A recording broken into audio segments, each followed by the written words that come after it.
Okay, students. So today we are starting the new chapter of class 10th NCERT. The chapter is arithmetic progression. It is chapter number 5 in your NCERT book. So student, first of all, let us understood about arithmetic progression. What arithmetic progression is? Arithmetic progression is the list of numbers in which each term is obtained by adding a fixed number to the preceding term except the first term. Each number will be obtained by adding a fixed number. This is the fixed number which we are adding. This is the definition given in your NCERT book at page number 95. If you see page number 95, you will find a definition of arithmetic progression. You must go through it. That it is a list of number. Arithmetic progression is a list of number which can be, in which each term is obtained by adding a fixed term. D here is the fixed term, and this fixed term is also known as common difference. This common difference may be positive, negative or 0. And when you have a number A, you will write A plus D for the second term, then add one more D to get the third term, then one more D to the fourth term, and in this way you will be getting A plus D, A plus 2D, A plus 3D and so on, the terms of AP. These are known as the terms. These are known as terms of AP. This is the first term, this is the second term, the third term, the fourth term, and like that the terms of AP. So students, these are the terms of AP. The first term you know, the first term is A, and the common difference is common difference is D. It may be positive, negative or 0. Now in the first exercise, simply they had make you understood about the arithmetic progression. For example, in the first question, they had given you a taxi fare after each kilometer when the fare is rupees 15 for the first kilometer and rupees 8 for each additional kilometer. Rupees 15 for the first kilometer and then additional rupees 8 for the next kilometer.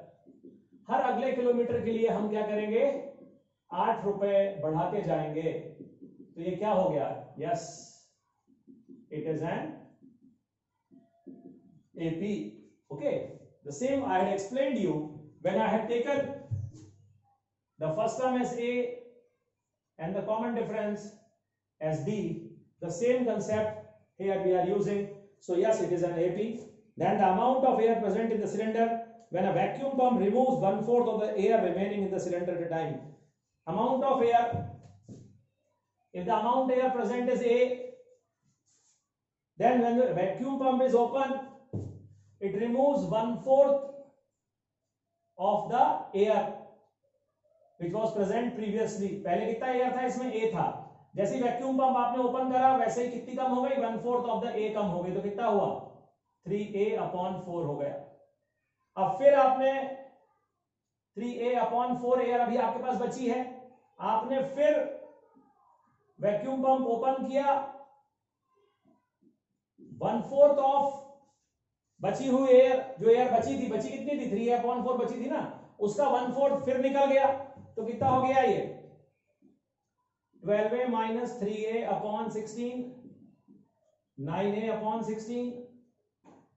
Then अब कितनी बची? 9A/16 बची. फिर आपने pump open किया तो फिर उसका 1/4 एयर निकल गई. तो ये कितना हो गया? 36A minus 9A/64, that is 27/64A. तो इस तरह से ये जो नंबर आ रहे हैं हमारे पास में वो क्या आ रहे हैं? A आया, 3/4 A आया, 9/16 A आया, 27/64 A आया. तो क्या ये किसी एक पर्टिकुलर नंबर को ऐड करके बन रहे हैं? नहीं. ये आप इसको इससे माइनस करके भी पता लगा सकते हो कि जब हम सेकंड टर्म को फर्स्ट टर्म से माइनस करेंगे तो कितना आएगा. जब हम थर्ड टर्म को सेकंड टर्म से माइनस करेंगे तो कितना आएगा. जब हम फोर्थ टर्म को थर्ड टर्म से माइनस करेंगे तो कितना आएगा. हर बार अलग अलग नंबर नहीं आना चाहिए. जैसे मैंने जब यहां कहा था तो ये क्या था? 15 था.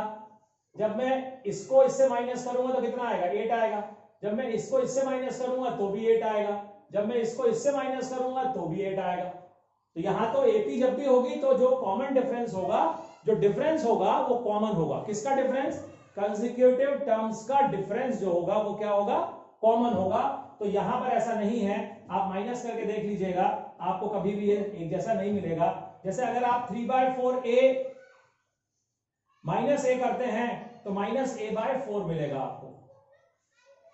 अगर आप इसको इससे माइनस करते हैं तो यहां पर ये जो माइनस करेंगे वो कितना आएगा आपका? हो जाएगा ये 4 3 12 12 9 - 12 -3a/16 हो जाएगा। जब आप इसको इससे माइनस करेंगे तो, जब आप इसको इससे माइनस करेंगे तो 36 - 27 9a/64 हो जाएगा। तो ये देखिए सब अलग अलग आ रहे हैं, ये सेम नहीं आ रहे difference.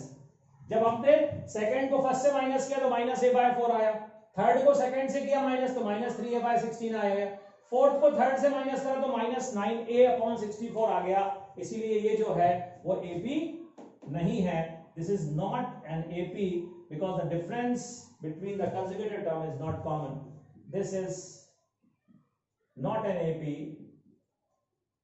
as the difference between consecutive terms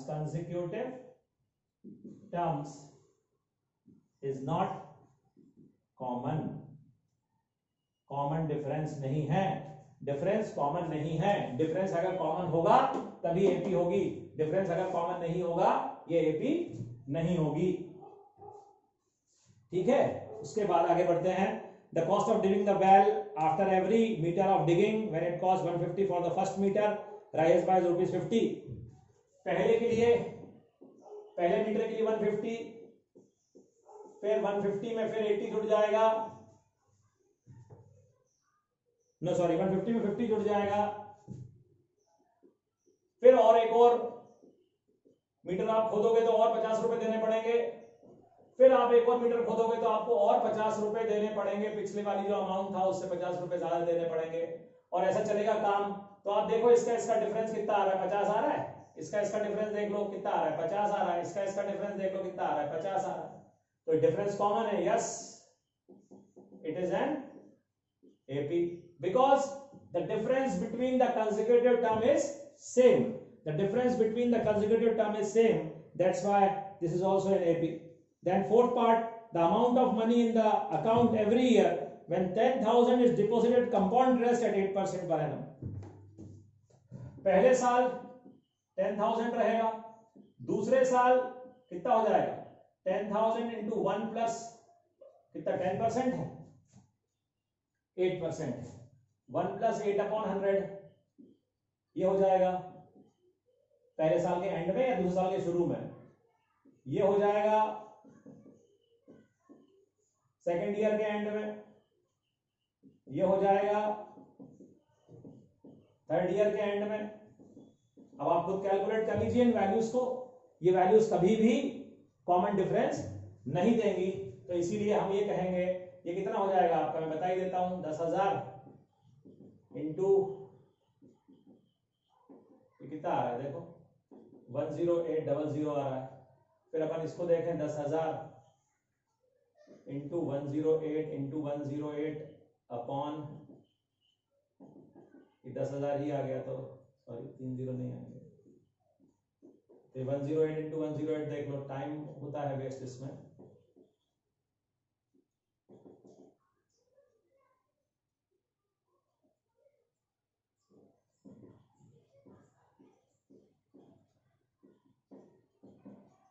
It is 11664 and similarly 108 into 108 upon 100, so it will be some different number. So difference is not common. Difference between first and second number is 800, difference between second and third is again different, so the difference is not same, therefore it is not a AP.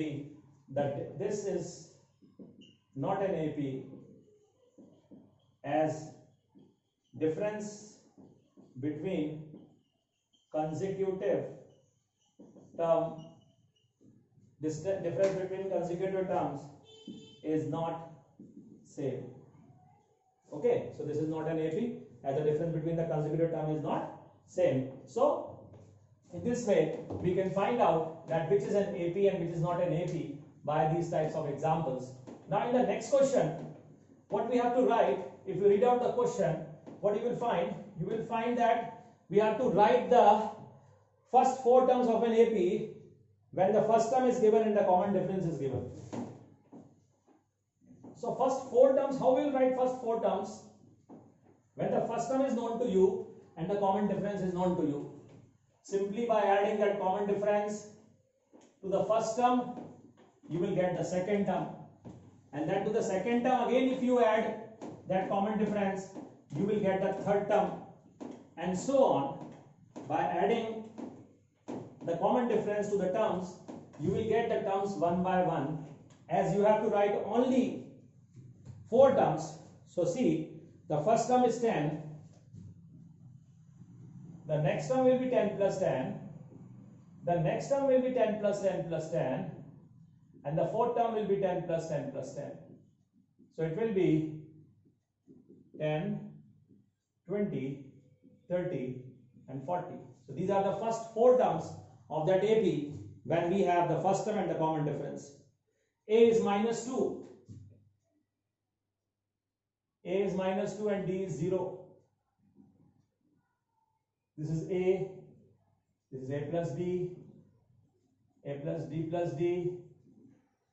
A plus D plus D plus D. Similarly, A minus 2.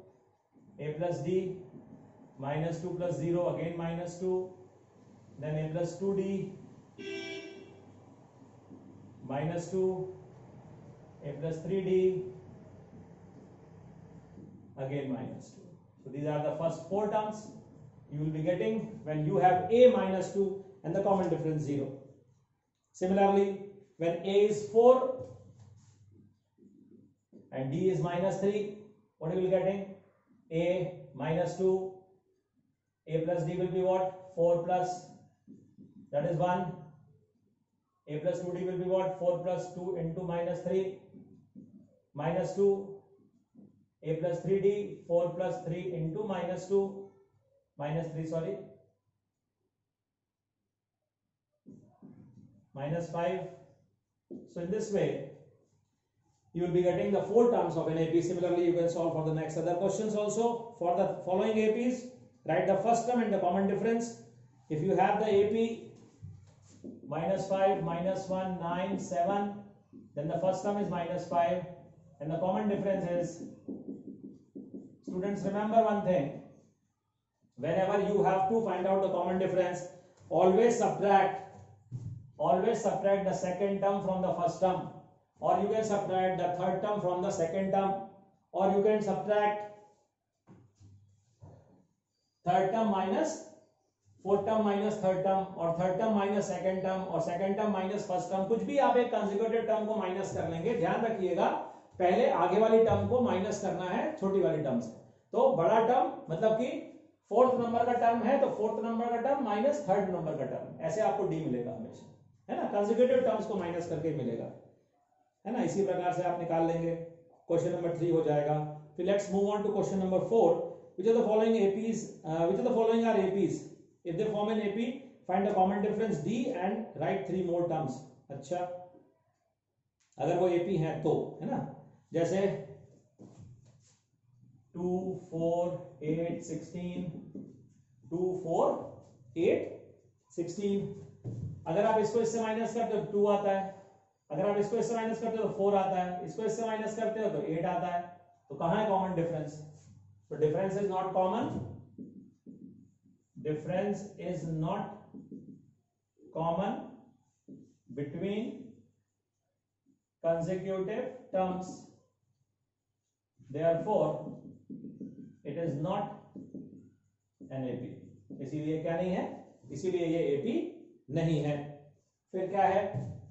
2, 5/2, 3, 7/2. तो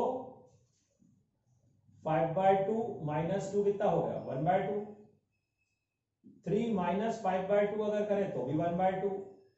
अगर 7/2 minus 3 करें तो भी 1/2, therefore it is an AP. तो second term minus first term करेंगे जब आप, तो आपको मालूम चल जाएगा ये एपी है या नहीं है।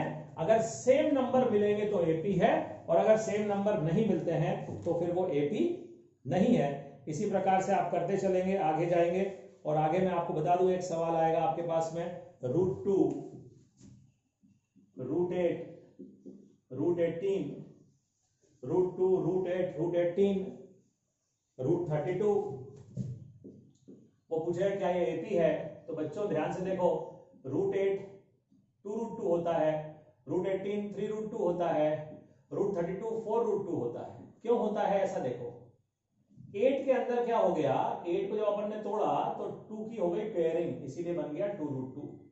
वैसे ही 18 के अंदर क्या हो गया, जब हमने 18 को तोड़ा तो 3 की हो गई पेयरिंग, तो बन गया 3√2। वैसे ही 32√2। अब ये एपी है, इसको इससे माइनस करोगे √2 आएगा, इसको इससे माइनस करोगे √2 आएगा, इसको इससे माइनस करोगे √2 आएगा, तो इट इज एन एपी। तो ये क्या हो गई, ये एपी हो गई ऐसे।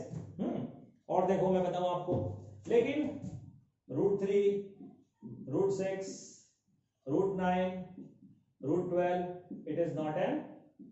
it is not an AP because you can't subtract these numbers। √6 को √3 से आप माइनस नहीं कर सकते, कोई एक्यूरेट वैल्यू नहीं है, अप्रोक्सीमेट वैल्यू है, तो अप्रोक्सीमेट वैल्यू से डिफरेंस कभी भी सेम नहीं मिल सकता, इसीलिए ये एपी कभी नहीं होगी। 1 square 3 square 5 square, 1 square 3 square 5 square 7 square, 1 square 1 3 square 9 5 square 24 7 square 49, कर लो माइनस, 8 16 24, कहां है डिफरेंस कॉमन? डिफरेंस कॉमन नहीं है, it is not an AP, ये नहीं है एपी, ठीक है ना ऐसे। फिर 1 5 7 1 5 7 73,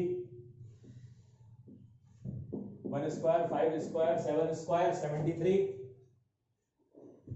1 स्क्वायर 1 5 का स्क्वायर 25 7 का स्क्वायर 49 73, 1 को 25 से माइनस करो तो कितना आएगा 24, 49 को 25 से माइनस करो 24, 73 को 49 से माइनस करो 24, मतलब yes it is an AP. तो ये सब है फर्स्ट जो हमारी एक्सरसाइज है, पहली एक्सरसाइज जो है हमारी, उसमें यही सब है। बस ध्यान ये रखना है कि आपका जो डी है वो आपको कैसे मिलेगा, है ना। मोटी बात ये है डी कैसे मिलेगा, second term minus first term करोगे तो डी मिलेगा, third term minus second term करोगे तो डी मिलेगा, 10th term minus 9th term करोगे तो डी मिलेगा। डी हमेशा कंसेक्यूटिव टर्म को सब्ट्रैक्ट करके ही मिलता है। डी पॉजिटिव भी हो सकता है, डी नेगेटिव भी हो सकता है, डी जीरो भी हो सकता है। तो इन बातों का अगर आप ध्यान रखेंगे तो आप अगली एक्सरसाइज में आप बहुत कंफर्टेबल फील करेंगे। And the next video we will be discussing exercise number 5.2। Thank you students.